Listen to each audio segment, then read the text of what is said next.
Hello, my crafty friends. Welcome to Creativity Incorporated. My name is Diana. If you're here, I like to open my videos showing you guys what I obtained over the weekend in a flea market or just at stores or anywhere I could have find. I like to, go junk or trinket finds.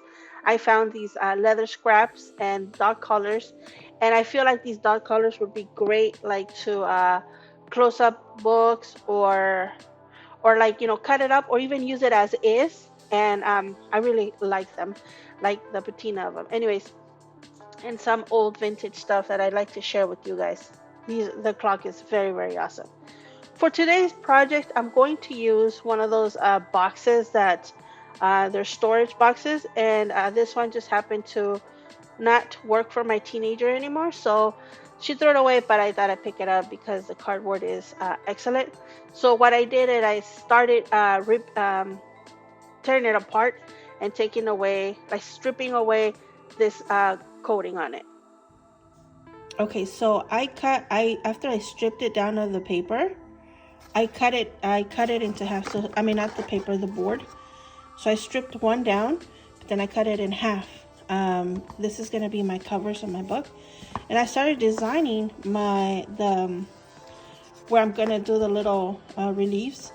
But I wanted to my top and my bottom. I wanted to glue them first so that I can design around them and have a better much perspective on this. So I'm going to use this mold. You guys know I like to make molds of things, and this is an old frame I think I got, or a frame holder that I got, and I made a mold and then I casted it just like my ring. I made a mold of these wax seals, and then I casted it in resin, as well as these little parts. So these are different molds. So like these little bits are from this frame that I also cast it from like 100-year-old frames that I got. I got two of them, so I overlapped them and made a kind of like a 3D frame. But I want to see if I can grab like little itty bits of these parts so that I can add on here as embellishments, then sculpt or raise up the other parts that I want to make. But this is the one that I did. So my goal is to grab like from right here, all this right here. So I'm not gonna grab all of it. I'm just gonna go around here and just grab this top, and here I'm gonna go around here sort of, and then just grab this. But see how they're not even? They're kind of like I don't know, they're balanced but not equal. So I don't know if I want it balanced on my book or I want it equal. So if I wanted a balance, so I'd have to go here to kind of about here. But if I wanted it equal, not caring about the balance, I'd go like this to here sort of. I don't know. Here I know I want to do this already. I may cast all of it because I'm gonna try to do it out of paper clay, but I don't know if I can shape it because my goal is to have this and maybe a little kind of like oval or circular squarish kind of like relief inside. So I may cast all of it first and then kind of see if I can shape it to what I want, because it's kind of big and it's a smaller frame. Or do I want to cut it up? So I'm going to cast all of it first, see if it fits, and you guys will probably see me like diddle with it. And then if it doesn't, I'm just going to cut these little parts, put the bottom, put the top, and yeah, we'll see how that works out. Okay, so I'm using the Crayola air dry paste or clay. um I usually, when I grab this clay, I usually like to mix it up with glue, with PVA glue, just regular PVA glue, any glue. Elmer's glue is fine. Um, this case, I didn't do it. I don't know if I forgot or if there was a reasoning behind my choice, but in reality, I think it's fine. It's just I like to mix it up with glue because if you're gonna use your journal and you like to decorate your journals with more than just paper, like you like to put ephemera, I feel like with the banging or the usage, it might crack off or it might get damaged quicker. So I like to reinforce it by mixing it up with PVA glue. Now, in this case, I don't use my journals like a lot or on a daily basis, so it's fine for my purpose. But if you are planning to embellish a book with some kind of mold material, I would recommend you grabbing this clay or any air drying clay and mix it up with a little bit of glue. It just reinforces your material. It makes it more and it makes it more stronger too. Um, and I mean, some of the it does make it easier for you to because you add moisture. See, I'm adding water and water because it makes it more malleable. But when you add the glue, it makes it also easier to work. You don't have to be adding water anymore. So I should have done the glue idea, but I think I was just eager beaver because I was very, very excited about today's idea. As soon as I was done putting all my air clay in the mold, I waited maybe a minute or two just so it could settle in, but then I took it out right away. I don't let them dry in the mold. It's always easier to take them out before they dry in the mold. But okay, this is the next part.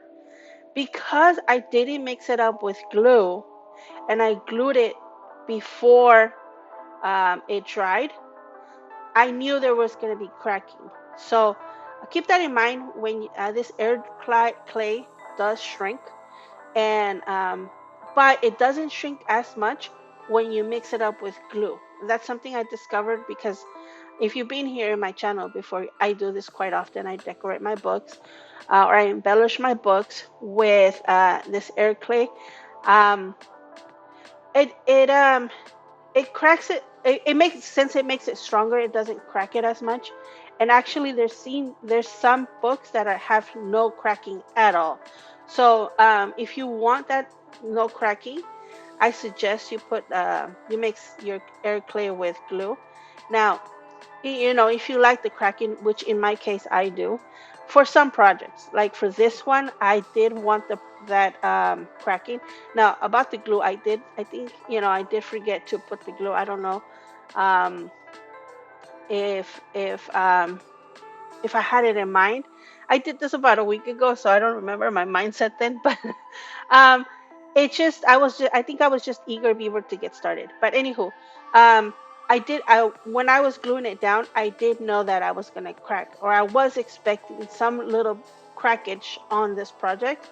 So because of that, I decided to glue it down before you it dries. And while I'm doing that, I'm also cleaning. I'll use the glue as like a little buffer. So the glue helps you clean up your mold material. This case, this mold, you guys can see is like not even. So I had a certain particular like visual aesthetic I was going for, and I kind of did want a little bit of balance. So I was just fixing up the mold so that not the mold, the cast, sorry, so that it fits evenly within what I was what I had in mind.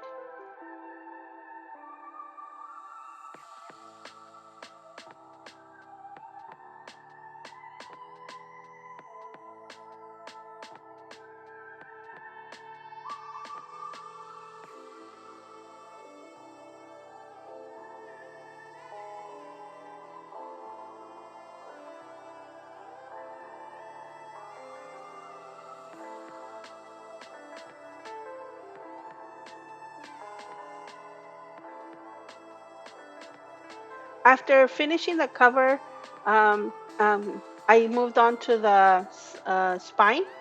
Now on the spine, I used a different mold that I had. I had a mold of a smaller frame. I don't.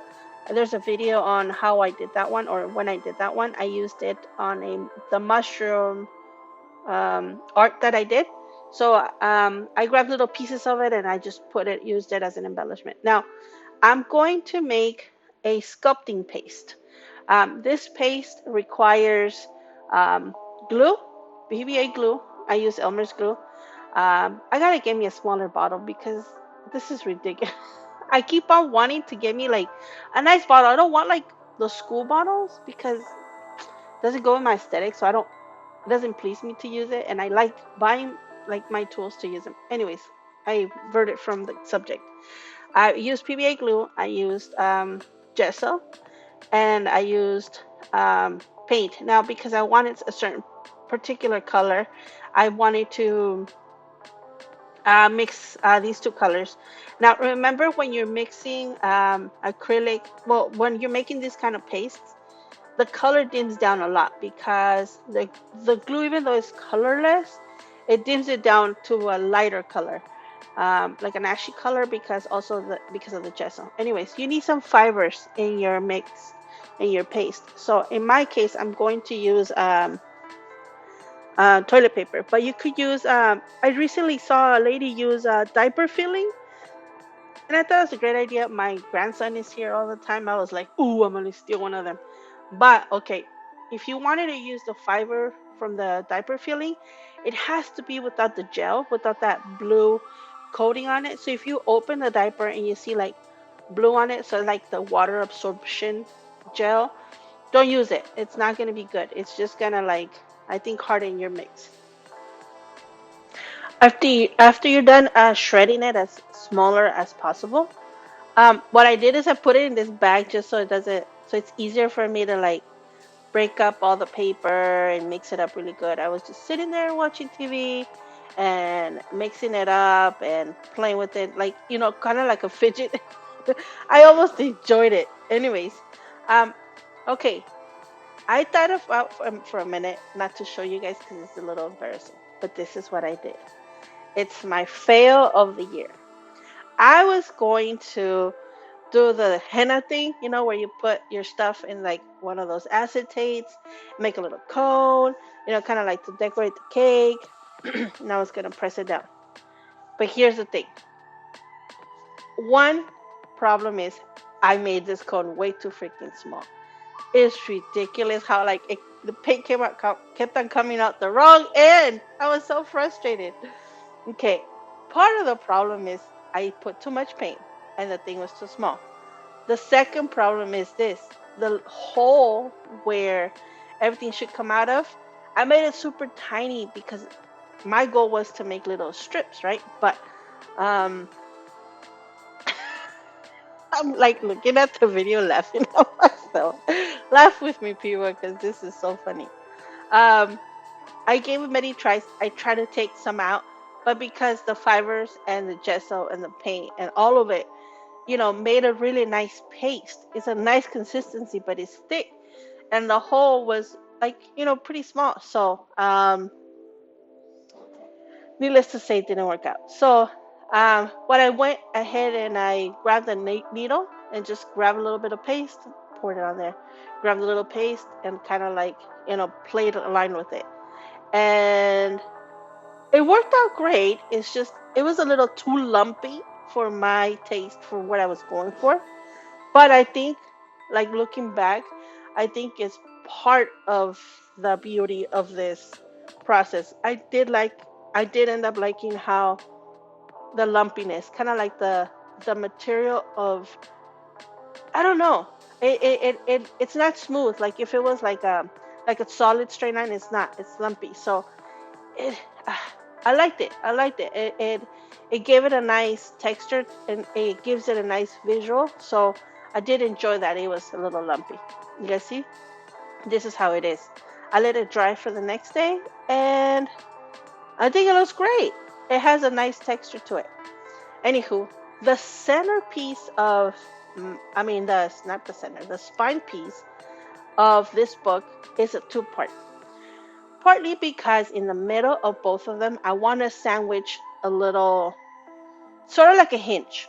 So, um, in order for it to work, I'm going to use this thick wire. But I don't want to just glue it on the inside, and I don't want to glue it on the outside. I want it to be smooth. I want it to be almost invisible. So what I'm going to do is I'm going to glue it in the inside. But once I was cutting, I realized one thing. I should bend it. As you guys see me working here, that's when I thought about it. I should bend it so that it doesn't spin with the what's it called, with the cover. I want it to stay still. So only mostly because I don't want it to break the cardboard. I don't want it to like wear it out. I don't want it to, loosen it up, loosen up the two pieces. So I'm gonna make it stay still by bending it, making an L. If you make an L, it won't move at all. So what I did is I cut halfway through it, and I just peeled half of it out. It's simple, but just be careful you don't go to the other side. Keep on feeling it. Keep on doing little by little. Just be patient. It's one of those things that you sit there and you kind of go back and forth. When I was throwing in the wheel, like a potter's wheel, it's the same concept. Like when you're trying to build up the walls of your mug or your vase or whatever. It's kind of like a back and forth because you don't know how thin you're making your base until like your finger goes through or something. I don't know, but it's a game of going back and forth. And once you figure out how deep um, your your thing is or your cut is, then you can do the same thing on the other side. And to copy the placement, to copy where you're gonna put it, what I did is I put the piece of the L, and then I closed it. I put both pieces together, and then I laid it on the piece that I need to copy it on. And then I traced it and cut it. And I did that for all four corners of this book, and it came out great because they're exactly in both places where they need to be. In the workshop that I work in, we get a lot of these strips as trash, and of course to me is treasure. So I picked them up and I cut it to the length that I wanted it to be, and I'm gonna use them as the hinge part that's gonna go on the cover. If you don't have this, or there's other things you can use. For example, those paint mixers that you get at the hardware store definitely would work. Um, Also, rulers. You can grab any wooden ruler that you have, cut it into the sizing you want, and do this with it. So what I'm doing here is I'm gonna because I feel like not all the wires are um, in the same place. I'm going to mark where each of them are, and I'm going to attempt to trace this. Long story short, I lose track of it because I paint over it. You guys will see me making that mistake. But I have traced the spot where the holes need to be on the little edge. So I'm going to grab, I did test a little piece before this. So I drill a hole on the thin part of the thing, of the strip, I think, sorry, the strip of wood. And little by little, I'm going literally back and forth, making sure that I go down the hole and look down the hole, making sure that it's not going off to one side or the other. Also, I need to make sure that I don't go all the way through because I want to hide my hole. So, I mean, if you want, you can make it go through and like make it come out and bend it at the end. Probably look a little bit industrial, make it peek through. But in my case, I was going for vintage, fancy Victorian. Very, very crazy. Yes, I know. But I didn't want it to come out of the other side. So I was attempting to keep it within. So what I'm doing here is I'm marking my drill so I don't make sure I do not pass the line that I wanted to. So I mark the drill bit as to where you want it to stop. So once you're drilling your hole and you see you're coming up to that line, you can stop. Anyways, I'm sanding the edges. I need them to be round in order for this hinge to work. I figure that I have to round out the edges so that they don't get stuck with them turning or And plus it looks neater if you do this. I saw how I put it in without it with the square corners, and I didn't like the appearance. It looks unfinished. So to me, I gotta finish round out the edges. Okay, so I have this glue that I got. It's like an epoxy glue. It's part A, part B. So and it's a hardened glue. I mean glue. Um, I don't know what it says on here because it's like Asian. I bought it at that store that's Daiso. I don't know. Um, they are a company that sells like Asian products, and they're super super economical. Like the whole packet, the A and B, I think I paid $1.50 for it. And I used it on my candy shop cover, and oh boy, it's so hard, and it's like so durable. So I really enjoy. You'll probably see me using this A and B, and as soon as I get to go to the store, I am going to pick me up a box of these because I love this glue. And for $1.50, oh my gosh. Anyways, and I also I thought because I got it so cheap, I thought it was gonna like, you know, be only good for one time use, and like next time I was gonna come to the bottle, it's gonna be like hard or hard to open, or give me all kinds of problems that I've had in the past with other glues. And no, I didn't have any problems. So yes, I'm gonna go get me a case of this. Anywho, um, I'm just gonna glue these wires to um the hole, and I'm going to put a little bit of this same glue on the other side, so when I shut it down, when I shut it down, when I shut it close, um, it gives me a very tight and hard bond between both covers. But in between everything else, I'm going to use regular glue because it's less expensive. And I don't need that much glue more after all my four corners are glued and shut down with this very hard glue.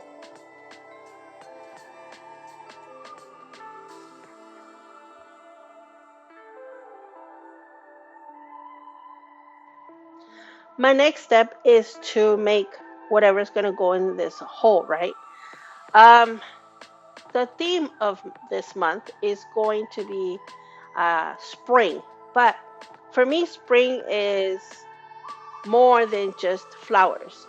It's also leaving behind something like a change of season, and for me, winter is not sad, but it's like you know the the the the difference between like um death and life, whereas one is they're both part of life, but one is more uplifting or more happy to see, and the other one's not the happy as spring, or something joyful or happy.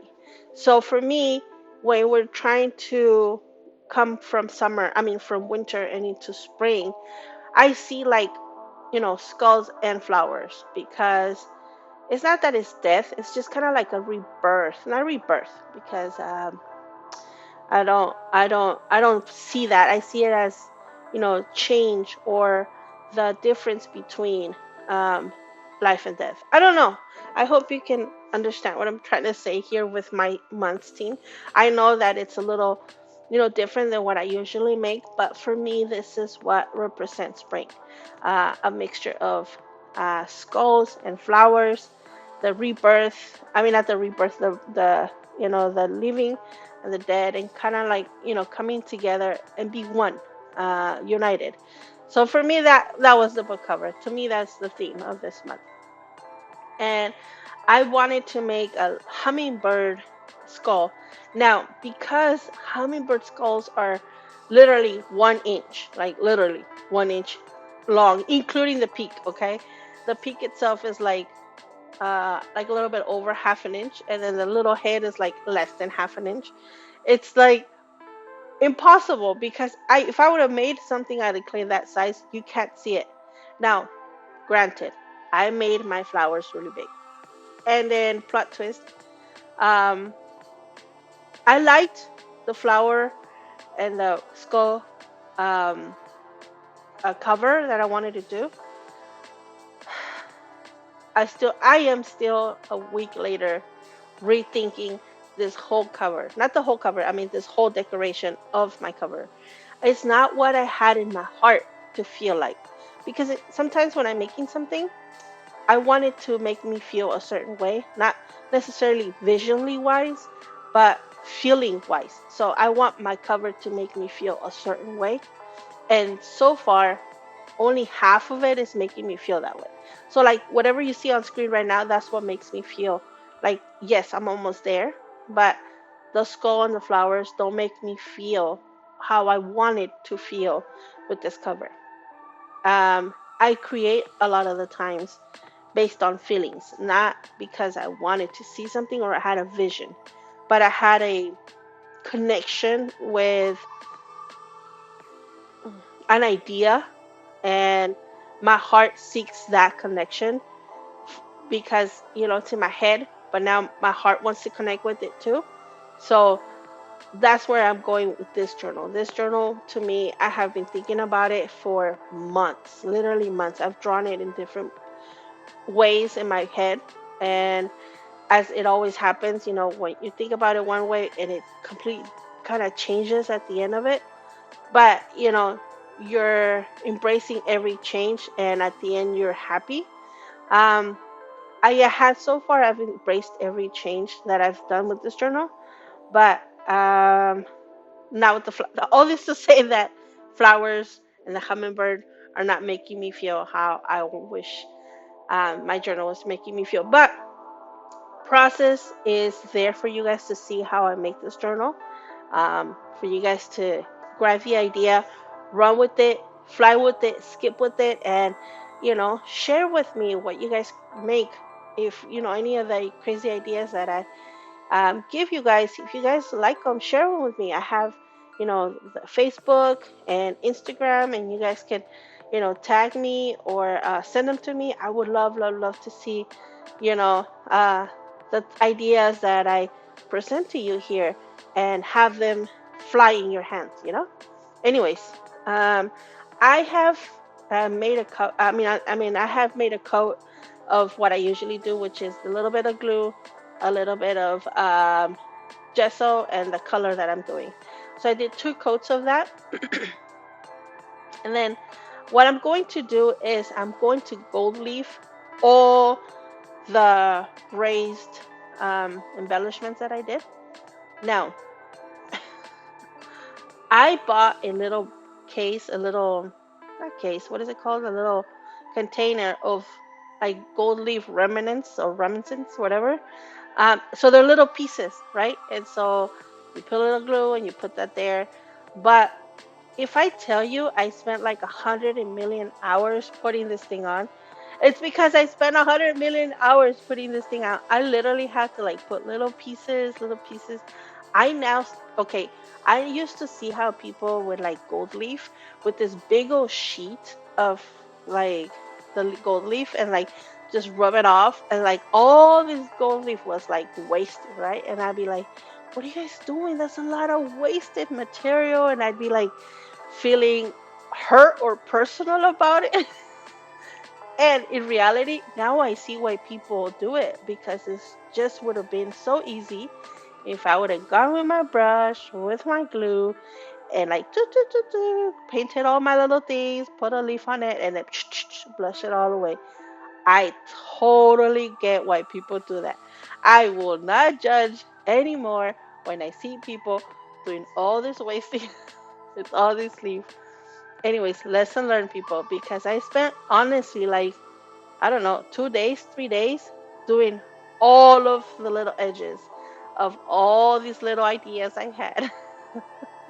Anyways, I will bore you with the details. Here's how it came out. Let me know what you guys think. I was not happy that it was just black and gold. So I wanted to antique it, make it vintage. So I grabbed my caramel color. I love this color. Um, it gives me it gives it a worn color. I don't like to brown it. I like to wear it. So I feel like an old book is usually made out of leather, and so leather has its tones to me, and so that's why I chose this color. Um, I give it a few coats. I rub it in every edge. I rub it back and forth. I take some off. I pretty much just play with this color here and there. I try to put it on the gold. I wasn't too happy about it. It yellow. It mustard it. I don't know. I didn't like it on the gold, so I took whatever I could on the off the gold, um, and then I only put it on the black parts, and then I wiped some of it off, and then I put some of it on. Wipe. I played with this color on and off screen. Okay, to finish off my wood, I started with an 80 grit sand sheet, I mean sandpaper, and I worked my way up to a 220. Now, if you want to smoothen out your piece of wood as much as possible, you start with an 80 or like a 60. If it's like really rough, you want to start. What this means, the numbers mean, is that so for every, I think it's centimeter, there's 80 pieces of sandpaper that cover that little square. And in order for it to cover it, like the sand particle or the sand piece has to be bigger in an effort to cover that little area. So when you have a 220, that means there's 220 little sand pieces that cover that little square. Therefore, the little sand has to be smaller. Therefore, when you sand, it's more sort of like a smooth sanding. So if you want to think about it that way, the higher, the smoother, the lower, the rougher. It helps me understand when I gotta go buy sandpaper, what I'm looking for, and I hope this information helps you as well. I was gifted this beautiful um, horsehair brush by my friend Julia, and oh my gosh, I love it because I sand so much and I'm always using it. I just never used it on screen. And I thought I'd share that with you guys because it just helps me so much. Julia, if you're watching this, thank you so much. I really use this brush so many times, and I can't thank you enough for this brush. It was a gift. Anywho, um, this is me setting up where my sticks are gonna go. But because I marked my sticks still have the number, but my spine, I lost the track of number because well, I painted over it. So now this is me figuring out which hole and which stick goes with each wire. So this is me doing that.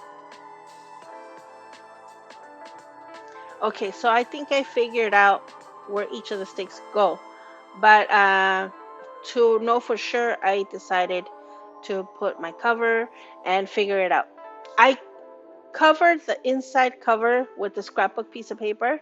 I found this very nice color on it, and so it was just a loose one I had. So I'm sorry I won't be able to tell you where this paper came from. But it's just something that matches your theme, I guess, and or in my case, colors. I think I'm going to paint the tip that comes out from the inside and all of the other side that you will see on the other side of the inside of the book. It's time to glue the hinges um, to my covers. So what I'm going to do, I'm okay. When I was measuring my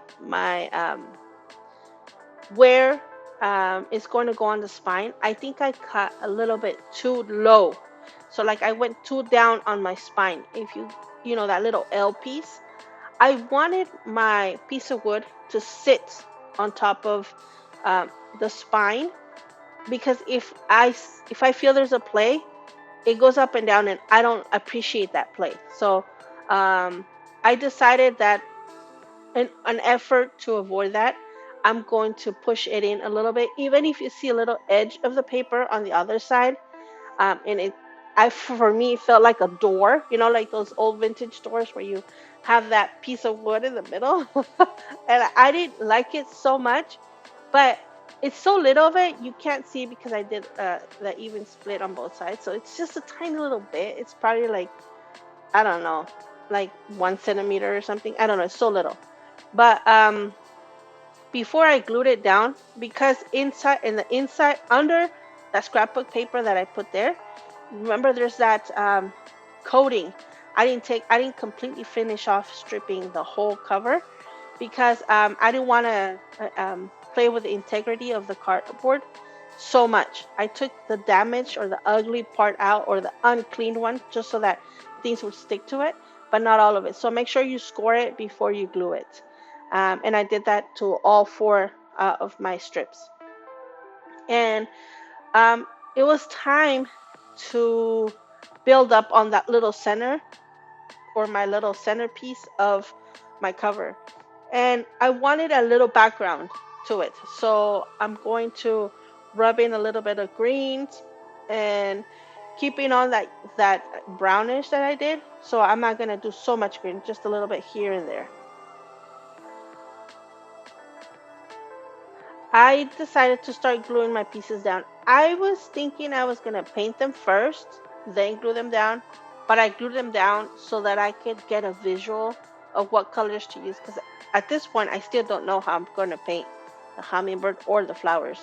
Before I do that though, I decided I wanted to give it a wash of coffee water and black to tone down a little bit of that shininess of the gold, and to bring out a little bit of those details of the casts, and also to kind of bring everything together, the black, the brown, the gold, the green. So I put a little bit of watered down brown all over the place. I decided to make them like purple pinkish flowers. um, I've I have been painting because I'm working already on the inside part, and some of the flowers that I liked visually or had in mind that I might be using also on the inside are these colors. So I thought about those, and I decided to put them on the cover. Still don't like it. I still don't like it. I'm looking at it, and by the time you guys see part two, which is gonna be how I make the inside, which by the way, I am planning to do it the inside, but it will just be on a separate video because this video already is like 40 minutes long, and um, I don't want to make it longer. And also I want to get, I try to give you guys videos once a week, and if I don't get it out, I just won't get it out till next week. And I want you guys to feel like I'm there and I'm thinking about you every week, like a virtual once a week hug. um, so, anyways, I started with my center, then I grabbed like a baby pink, or is it pastel pink? Let me read the label. It's seashell pink by Folk Art. So these are the Walmart paints. You guys know I use the Walmart paints all the time. And Plaid, which is part of Folk Art, sent me a bunch of paints to start playing with my covers. So this is one of the paints they sent me, and I really loved the color of it. So I'm using it as the tips of my flowers.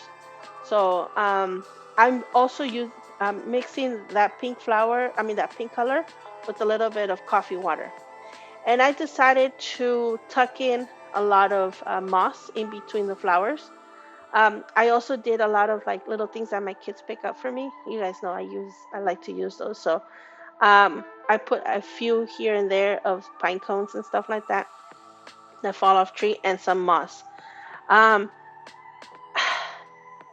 I don't know. I'm telling you, I don't know. Tell me what you guys would have done different, because at this point in this angle, I'm still okay with the cover. But okay, my problem is the hummingbird is so small. But then I guess that is the whole point. Hummingbirds are so small. But look, I painted it yellow so you guys can see it more, and yet I'm still not happy. But anyways, this is so far part one. So this is the cover. This is how it looks like right now as we are finishing it up. I hope you guys enjoy it. Let me know what you guys think, and I will see you soon for part two. Thank you. Till then, love you guys. Stay safe. Kisses, and see you then. Bye.